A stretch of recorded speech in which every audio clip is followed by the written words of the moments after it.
Assalamualaikum warahmatullahi wabarakatuh. Perkenalkan, nama saya Yolanda Indra Agustin dari Prodi PGM IB 1 semester 5.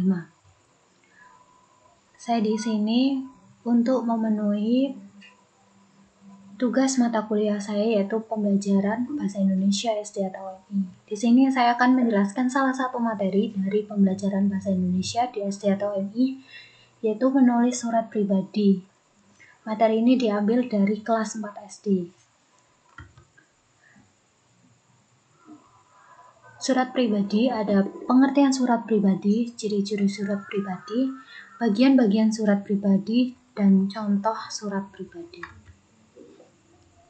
Pengertian surat pribadi. Surat pribadi merupakan jenis surat yang berisi keperluan pribadi yang biasanya ditulis dengan secara pribadi dan ditunjukkan kepada orang lain dengan menggunakan satu bahasa yang tidak baku. Secara garis besar, surat pribadi tidak mempunyai peraturan yang mengikat. Surat pribadi bisa ditulis menurut selera masing-masing penulis. Meskipun begitu, dalam etika dan penggunaan bahasa yang sopan, tentu saja harus tetap diperhatikan sesuai latar belakang dan kepada siapa surat itu akan ditunjukkan.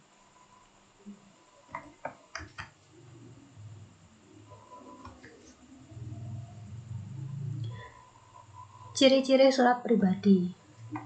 Surat pribadi sendiri, yang pertama, tidak mempunyai kop surat. Tidak seperti surat yang lainnya, surat pribadi ini tidak mempunyai kop surat.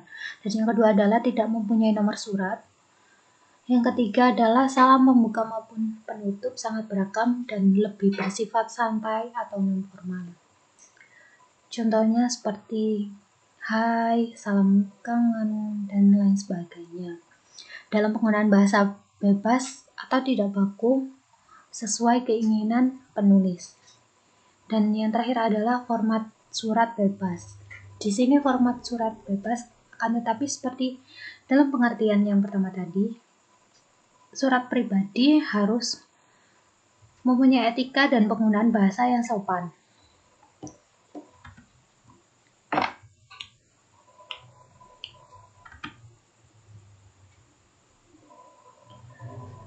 Selanjutnya adalah bagian-bagian surat pribadi.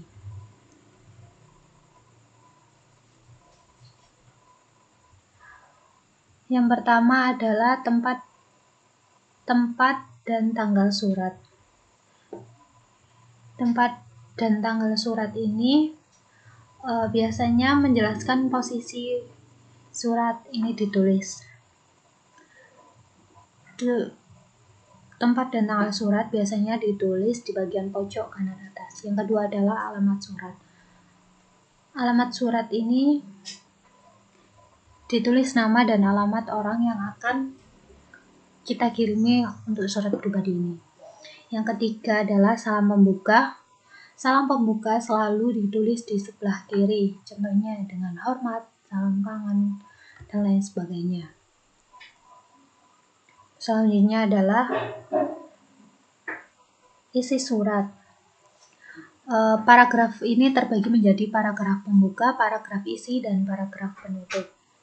Paragraf pembuka bisa berupa pertanyaan mengenai kabar, keadaan, atau sekedar basa-basi. Contohnya, halo Dian, bagaimana kabar kamu? Selanjutnya adalah paragraf isi. Paragraf isi berisi inti atau tujuan dibuatnya surat. Selanjutnya adalah paragraf penutup. Paragraf penutup ini digunakan untuk mengakhiri isi surat. Biasanya paragraf ini berisi permohonan maaf, mohon diri, harapan, dan sebagainya. Contohnya, cukup sampai di sini dulu ya surat dari aku. Jangan lupa dibalas ya. Aku tunggu loh balasan suratnya. Selanjutnya adalah salam penutup. Salam penutup juga ditulis dengan huruf kapital pada awal dan diikuti tanda koma. Selanjutnya adalah tanda tangan terletak sejajar dengan salam penutup. Dan yang terakhir adalah pengirim surat.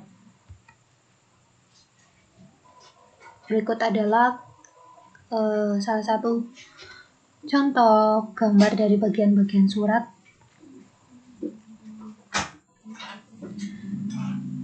Ini adalah salah satu contoh surat pribadi. Ada tanggal surat, tujuan atau alamat surat, isi surat, terdiri dari pembuka, isi, dan paragraf penutup. Yang selanjutnya adalah juga salah satu contoh surat pribadi.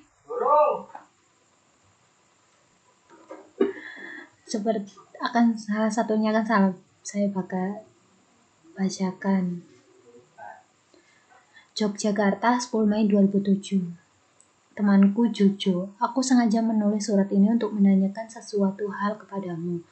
Selama 1 minggu ini, aku perhatikan kamu cuek sekali kepadaku. Kamu tidak pernah membalas sapaanku dan tidak berbicara kepadaku. Lewat surat ini, aku ingin meminta penjelasan atas sikapmu itu. Kalau ada masalah, kita kan bisa ngomong baik-baik. Jo, aku tunggu penjelasan dari kamu. Terima kasih sebelumnya. Temanmu, Indra. Sekian presentasi dari saya. Kurang lebihnya mohon dimaafkan apabila ada salah-salah kata atau salah-salah dalam penulisan. Mohon dimaafkan. Wassalamualaikum warahmatullahi wabarakatuh.